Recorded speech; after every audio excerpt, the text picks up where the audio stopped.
Hoxha nuk i shërben shoqërisë, prifti nuk i shërben shoqërisë.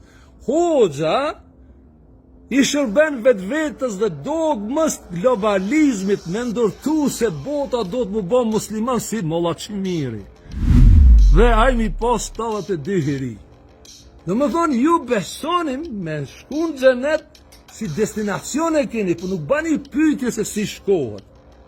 Ju mendoni se me mësit shkohet në xhenet. Ne shkohet me punë të mira dhe zakonisht ato që ati ju sëlmojnë. Merë një këshini ligjerota, sidomos të hoxhallarëve dhe shëqyrë që janë rrjetet sociale, me po besnitnit e tyne se ju prekin atje ku nuk do të më ju prek juve, që e kanë ndalume edhe me ligjet vendit kushtetutës, edhe me librat shenjtë e kanë ndalume, ato aty ju prekin. Ato ju prekin familje, ato ju prekin sjellje, ato ju prekin moral, ato ju prekin gjithçka, ato ta keq përdorin lotin, ato ta keq përdorin çdo xhombre, dhe ti si e mush men. Unë e di që ato mu murrejnë, po nuk e kam ngajle, se unë e kum bon rrugën teme, se unë e njoh Kur'anin mirë.